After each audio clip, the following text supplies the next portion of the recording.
vadikani tiri kuenderera mberi nenyaya yechitendero, nekuti kana tikasazvinzwisisa dzimwe nguva tinosara tisina chitendero. Saka regai ndiende pane ane chishevedzero. Pataurwa nyaya yekudzi kwanzi sarudzo yechitendero yakambomira sei, munozviona sei? Inini ndinoona sekunge imwe sarudzo tinoiswa mairi zvisina kuti isu tasarudza tega, sekuti ndinenge ndakazvarwa mumhuri yekuti vane chitendero chakati, vachiti vaive kumashure vaingewo muchitendero ichocho, saka chitendero chemhuri, saka hatitendedzwe kuenda kune chimwe, ichocho ndicho chedu dzamara mukufa. Saka inini mubvunzo wangu ndewekuti sekuti inini ndafunga kuti inini ndakuda kumboendawo kune chakati, ndinotendedzwa here sekuti ndoda kubuda muchikristu ndichienda kune vechivanhu, zvinogamuchirika here mukati memhuri yekwedu? Ndizvozvo chaizvo. Mubvunzo wako wakanaka, muchirire maoko.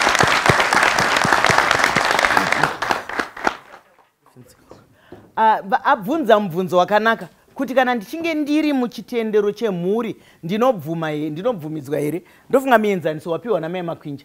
Amai Makwinja vati vakatanga vari mukristu, asi ikoko havana kunzwisisa, vakazononzwisisa kumuslim. Zvinogoneka, asi kazhinji patinonzi chitendero ndechemhuri zvinenge zvichireva vana vasati vasvitsa makore 18. Kana munhu asvitsa 18 years isarudzo yake, nekuti anenge achinzi wabva zera, akura. Asi hatizoziva kuti kumisha yenyu munozvifambisa sei, nekuti nokuti dzimwe nguva kana mumhuri mawanza zvitendero, pamwe pakuwirirana, pakutaurirana zvinonetsa. Asi hero jira kufoka kana kuwarira. Ndanchida kubvunza, papiwa muenzaniso wekuti mwana ane makore 10 anogona kutotaura zvinhu achiudza vanhu vakuru, noda kwekuti ruzivo runenge ruri maari. Ndangachida kubvunza kuti pamasvikiro apa hakusi kuti munhu anenge akasvikirwa like sezvinotaurwa kunzi homwe. Unoona munhu kana zera rangu rinori nditori musikana kudai, panguva yekuti ndinenge ndakasvikirwa ndogona kudaidzwa kunzi sekuru, kunyange ndiri munhukadzi. Asi handisati ndamboona hangu munhurume anodedzwa kunzi ambuya. Handizivi kuti ipapo zvinofamba sei.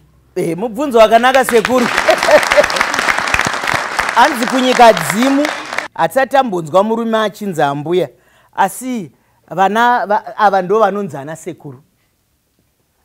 Iye haasati azvinzwa nekuti haasi kwazviri. Asi vari kwazviri vanoziva. Saka ari kukubvunza imi muri kwazviri. Ndomusaka ndichida kuti mupindure kuti zviriko izvozvo. Zvekuti munhu akaita semi mungatonzi pamusoro imbuya. Mhepo inenge iri kwandiri, mhepo, simba remhepo rinenge riri kwandiri ndo rinogona kuitwa izvozvo.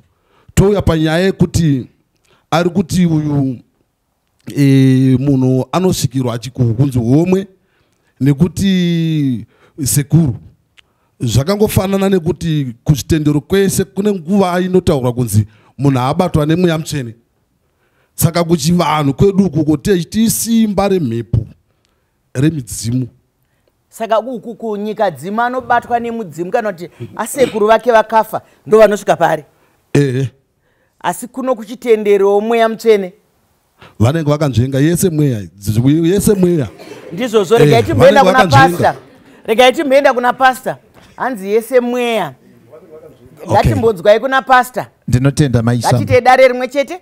Zviri kutaura nasekuru kuti munhu anenge aine mhepo, right? Mhepo iyoyo akutonzi munhu akadi, munhu akafa. Ndinotenda kuti pamotikari chaidzo hakuna motikari yakafa inodhonza motikari inofamba, hazviite. Uye tiri ipapo ndoda kudzoka panyaya yekuti isusu zvatinotenda, tinotenda kuti Mwari uyu watinoti Jehovha ndiye akatisika. Haana imwe nzira yaakapa kunze kwa Kristu Jesu Ishe wedu, kuti kana tichienda kuna iye Mwari tunoenda na Kristu Jesu neshoko ravo. Now chiripo ndechichi, kusiyana kwedu kuri pakuti Mwari uyu watiri kuti Mwari ndiye Mwari here, because chinonzi Mwari neIslam nechinonzi Mwari nechikristu zvakatosiyana. Anonzi Allah wekuIslam na Jehovha watinonamata isu maKristu zvakatosiyana, because dai anga ari umwe chete dai pasina mareligions mairi akadai. Saka ndokutosiyana kwacho ikoko.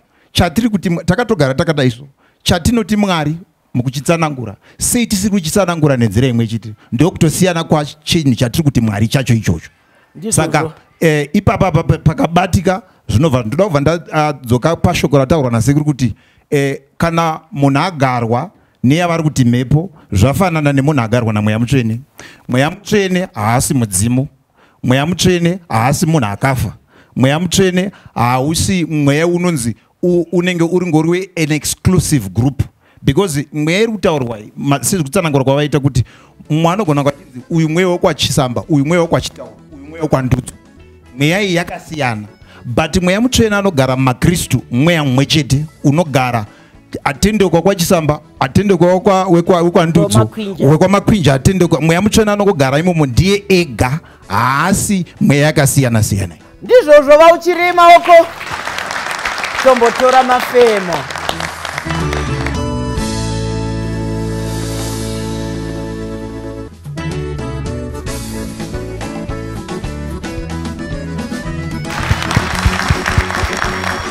Vadikani, nyaya yezvitendero iri kukora muto ndiyana nemubvunzo zvatsanangurwa kusiyana kwazvo kunaka kwazvo. Ndobhuya kwauri ngatiite zvinobata magetsi. Basa nemukana wamandipa. Ndida kutanga nekukomenta kuti chitendero ndikazvarwa machiri sekuti ndatozvarwa machiri, obviously ndinototenda kuti ndo chitendero changu ndisati ndazodecide, ndisati ndakurawo ndachuza kuti ini ndoda Islam, ini ndinoda Christianity. Saka ndakuti padecision yekuti ndazosarudza zvinoda kuti vange wanzwisisa kuti religion yandakuchuza inoita nezve inofambiswa sei. Asi ndikadzokera kumashure, for example ku-A level there is a subject inonzi FRS. Ini ndiriko ndaitoziva kuti Islam, Mwari weIslam ndiAllah. Saka kuti ndizoti ndakuda kuenda kuChristianity ndinotongopinda Islam ndichitoziva kuti Allah ndiwo Mwari weikoko. Saka tinonyatsoda clarification kuti Allah ndiMwari here kana kuti it's just a name yekuti tinoidentify nayo Mwari. Ndizvozvo, asi kana ndanzwa Mai Makwinja zvakakwana. Mai Makwinja vati Mwari ane mazita akawanda, ndozvavatsanangura kuti iva havati Mwari kuIslam, vanoti Allah. Ava vekunyika dzimwewo havati Mwari, dzimwe nguva vanoti Musikavanhu. Saka munhu mumwe chete ari kudaidzwa nemazita akasiyana siyana zvichienderana kuti muri vapi. Ndomboya kwauri. Ini ndine mubvunzo kuna mufundisi nekuti ini ndinotendawo kuti tese tinonamata Mwari umwe chete. Saka ndaikumbirawo kunzwisa kuti mufundisi why vari kuti Mwari wekuIslam newekuchiKristu wakasiyana. Ndizvozvo vachaupindura mubvunzo wavo. Ndinoda kuti nditseketudze mwanasikana abvunza kuti sei sekuru vasinganzi ambuya, regai nditi nepapfupi nokuda kwenguva yenyu amai Machisamba. Hapana sekuru vanouya pamuzukuru pakarega kuuya machembere, nokuti munhu akaberekwa nevanhu vaviri, baba naamai, tozoita vana ambuya isusu manje vana sekuru vedu. Kana sekuru vangu vakafa vakabuda pandiri ndiri mukadzi, vana sekuru vanotouya pamudzimai wavo kuchivanhu. Kana ambuya muzukuru wavo zvakaita sekuru vedu avo vakauya pamuzukuru wavo komana, iri mhepo yaambuya yauya nokuti yabvumidzwa namadzisekuru, vanova ndivo varidzi vomusoro, varidzi vomutumbi, nokuti mhepo yaambuya mutorwa mukati meguta iri. Saka haiwi kungogara pasina madzisekuru, asi kuti isusu vanhu tisina kuda kukurudzira kuti ambuya ambuya tichideedza sekuru avo, hazvisi zvakabva kunyika kuti kuna Mwari. Ndopindura mubvunzo wamufundisi vati akafa haangadhonzi vakafa, haangadhonzi vapenyu, akafa haangadhonzi vapenyu. Vakafa vanotikoshera zvikuru varimo muupenyu hwedu, nokuti tinotarisa kana iko kubiblical Mwari havana kuuya vega pamunhu, vakati handei tinogadzira munhu nomufananidzo wedu. Jesu vachizonzivo vakauyawo, kureva kuti hapana anofamba murwendo urwu ari ega, uye akafa anokosha pakuti kana tikafirwa nomunhu wedu isusu akazoti afa panyarira akadyiwa nemhuka, tese tinogomera tinoyuwira kuda kutouraya mhuka iyoyo kuti adyirei munhu, asi adya munhu anga agara atofa. Tadi kungomupa mhuka dzikadya zvedu kana akafa asingakoshi. Thank you very much. Maita zvenyu vauchirirei maoko. hanzi naambuya vakafa vanokosha ndosaka tichinyatsovagadziridza tichiita zvakadii zvakadii. Ndiri kuuya kwamuri baba, mune mibvunzo yenyu iri kuuya. Patatanga chirongwa ndanzwa kuti kuchiKristu kuna Mwari, kuchiMuslim kuna Mwari, kunyika dzino kuna Mwari. Kunyika dzimu kuna Mwari. Ndiri wechitendero chechiKristu ndauya kwamuri mufundisi ndichiti ndoda kuwanikwa ndawana mumu wechiMuslim. Kurudziro yamungandipa samufundisi wangu ikange yakaita sei? Ndizvo zvobatsirai mwana mufundisi. Zvakanakai. Rega nditange kupindura mubvunzo watanga kubvunzwa nehanzvadzi yangu. Vari kubvunza kuti sei tiri kuti Mwari wechiKristu naMwari wechiMuslim zvakasiyana ndomubvunzo wabvunza. Rega nditaure ndichidai, magwaro atinoverenga isu maKristu tine yatinoti Old Testament neyatinoti New Testament. Kutsanangura kwainoita Mwari watinonamata kwasiyana nekutsanangurwa kunoitwa Allah ari muKorani. Allah ari muKorani na Mwari anotsanangurwa mune ratinoti Bhaibheri zvakatosiyana. Kuti titsanangure panapa nenguva pfupi yatinayo zvinogona kunetsa. Even ivo vanogona kutonzwisa zvandiri kutsanangura. Saka vanosiyana papi? Zvinosiyana pakuti chekutanga isusu tinotenda kuti Mwari wedu mumwe chete, right? Kana tichiti mumwe chete tiri kurevei, asi ndinenge ndakushandisa materms echirungu. Tine chatinoti the being of God.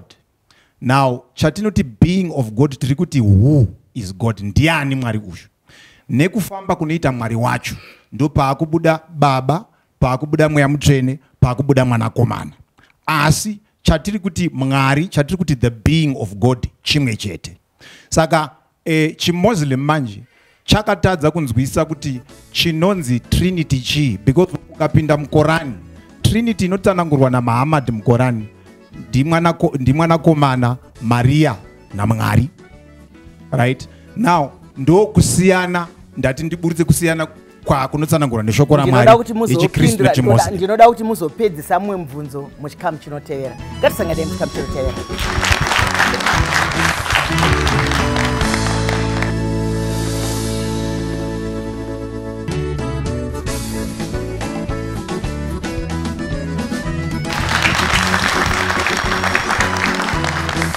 Mukiona sei nyaya yavadikani vateereri nevatariri? Ndigaiti munzwa kuna mai Makwenja. Vateereri inoda ngokuonesai nokuti muone kuti ndosaka ndakasiya zvinhu zvamuri kunzwa izvi. Confusion ishi. Ndataura kuti kuna Mwari mumwe chete chete. Ndiana dana Mwari tu pakati pedu apa? Hapana. Kuna Mwari mumwe chete chete akasika maprofita, akasika vanhu, akasika mhuka, akasika zvese zvatinotarisa, anozviti iye ndiye muridzi wezvese. Ndiye Mwari watinotenda semaMuslims. Mufundisi ndikuona kuti vari kurasika kuti ivo Mwari vakatumira maprofita akasiyana-siyana enguva dzakasiyana-siyana. Saka mukaona vakutoramba ro maJudha kuti vanotenda Mwari nokuti havana kutenda nguva yaJesu, kuti Jesu paakauya havana kuda kuchinja kuita maJudha. Aiwa, vakaramba vane zvitendero zvavo nokuziva kwavo Mwari, asi vachitaura Mwari upi? Mwari mumwe chete chete. MaMuslim mukanyatsatarisa maMuslim ndiwo vanochengetedza hunhu nemagariro echitendero chavo vasingatsaudzire. Kana patsika nemagariro munoona maMuslims vari very strict. Kana ndikati usapfeke zvisina kunaka, pfeka zvakanaka, ndo zvanzi naMwari ita izvozvo. Usabe, ukaba ruoko rogurwa, kana waba usina kukumbira vanhu kuti vakubatsire, iwe woita kuba kwokuda kuba nokuda kweshave rekuba, une murango waunopiwa. Saka munoona kuti polisi yeIslamu yeutsvene hwaMwari hwokutya Mwari mwoyo mavo inobatsira kuti musaite mbavha oro munyika, musaite corruption nyangwe munyika. Mukaenda kuIran nyangwe mukaenda kuSaudi Arabia, izvozvi munoona shopu inosiwa yakavhurwa, mufundi kana muridzi weshopu aenda kunoona matoko, hapana anopinda achiba nokuti anoziva kuti kune mupurisa. Mupurisa kwete uyu anopfeka uniform uyu anopiwa bribe, but kune mupurisa asina bribe wokuti nyangwe ndikanobuda dhii ndauraya munhu kukoti ndonzi ndabuda discharge, but musi wokutongwa ndichanzi wakauraya munhu. Iye ndo watinonamata yeye. Mashoko makukuta rutaurwa namai Makwenja. chimboendai kunyika dzimu, handei kunyika dzimu. Ndoda ndisati ndataura zvakaona ndambodzoka pana mufundisi. Mufundisi pavati hapana mota yakafa inodhonza mota penyu. Tikatarisa iyo vari kutaura zvaJesu. Jesu munhu akatoberekwa akatofawo iyeye. Nai mufundisi, ndoda kuti mundipindure. Munoitwa mufundisani? Chitauro ndimi here kana kuti zita rasekuru? Chitauro izita rakanga riri nasekuru vangu, asi inini handisi sekuru vangu akafa. Saka mazoona kuti point yangu yabuda yekuti ava vanoramba zvinodiwa zvemadzinza avo vachiyemura zvemadzinza evamwe, asi mazita emadzinza vachimada. Saka pavanenge vachiti papa tabatwa nemweya mutsvene waMwari, vene vemazita vari kushandisa ndo anenge ari ipapo, ndo midzimu yacho iyoyo. Ndizvo zvoombererai sekuru. Ipai mufundisi ape mwana zano. Ari kuti inini kana ndada kuwanikwa ndiri muKristu munozvifambisa sei? Ameno kana ndiri kutaura zvechokwadi, asi ongororo netsvakiridzo takambotaura nababa vechiMuslim, muchandibatsira mai Makwinja kana ndikakanganisa. Vakati zviri nyore kuti mwana wechiKristu aroorwe nemurume weMuslim nekuti ndo kunobva mutemo, asi murume wechiMuslim zvakaoma kuti aende kunoroora mukadzi wechiKristu nekuti anenge akuzosandura mitemo. Ndizvo zvakamai inenge andiomberere maoko ndigore chiMuslim. Mfundisi, ndoda kutenda Mwari. Sarudzo yekuwana nekuwanikwa haitwe namufundisi. Sarudzo yekuti ndakuroora mwana wasekuru ndudzo. Kana mwana wangu inini aita sarudzo, handitika mwana uyu aita sarudzo yake, chiKristu hachina compulsion. Ndikaibva ndataura tichiti munhu aberekwa ari muKristu. Inini vana vangu ndine vana vairi vandakabereka. Kuberekwa vari mumba mangu mechiKristu hazviri kuti vatoo maKristu, because chiKristu isarudzo inoitwa nemunhu kuva muKristu. Vanhu havamanikidzwi. Zvasiyana nekuti munhu anoberekwa anotongonzi uri Muslim nekuti waberekwa uri Muslim.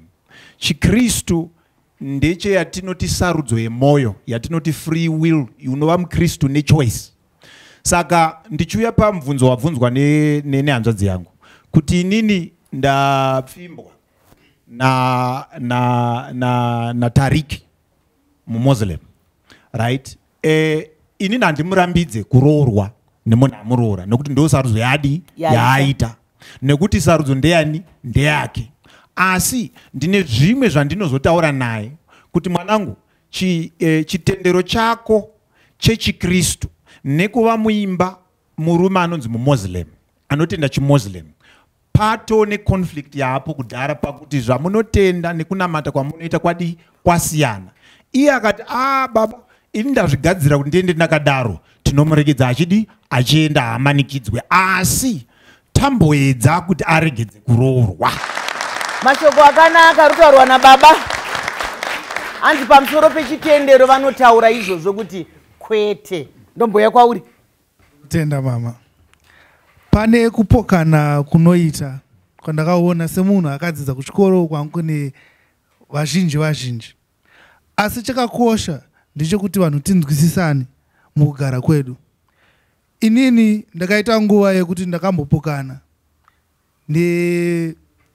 nechiKristu, ndaida kudzokera kuvadzimu vangu, asi mushure mokunge ndaita tsvakurudzo dzangu ndakazoona kuti Mwari mumwe chete zveshuwa, asi ndinoda kubvunza kuti hapana here kamuyananiro katinoita mukugarisana semaKristu semaMuslim, nokuti ndipo kazhinji kacho panoita mutauro. Ndizvozvo tapinda muchikamu chokupedzisira chiringazuva chedu chiya hachichatitendedza kuenda kure kure, asi kana paine anogona kundipindura munguva diki diki mubvunzo umwe chete iwowo, mai Makwinja handizoti mungautora here? Ini ndinoona kuti kuyananisana kunge muno muZimbabwe kurimo, ndoda kukuonesai zviri kuitika kune dzimwe nyika. Munoona maKristu maMuslim vanorwisana, asi muno hamuna izvozvo. Nendaya dialogue tinonzwisisana. Kare tasingadyirane mudzimba, maMuslim achinzi vanobika mvura yevanhu vakafa, asi nhasi maakudya mumba kwangu nokuti takunzwisisana. Iye FRS iyoyo yakupinda mumba nevana nedziso yavari kuwana zvakubatsira kuti tione tinogarisana zvakanaka. Ndizvozvo mashoko makukutu ataurwa naamai. Kudyidzana, kukurukurirana kunotibatsira kuti tisapokane, tisarwire, asi isusu tinokoshesa zvitendero zvese, nekuti kana chero muchinzwisisa kuti sarudzo yenyu makaitora sei. Regai nditende vatyaira chirongwa zvakanaka. Tinokutendai sekuru, tinokutendai mai Makwinja, tinokutendai baba, tigokutendai mimi mabatsira kuti imbwa mbiri hadzitorerwe nyama. Vadikani kana toita zvinoendeka zvikuru sei tiri mumaisamba show, chiringazuva chedu chinokwikwidzana nesu zvakanyanya. Ndino urombo chiringazuva chabva chatsuka chikakwata. Zvakadi kusangana zvakare svondoro noye pane imwe nhapi tapi. Ndini wenyu Dr. Rebecca Kisamba.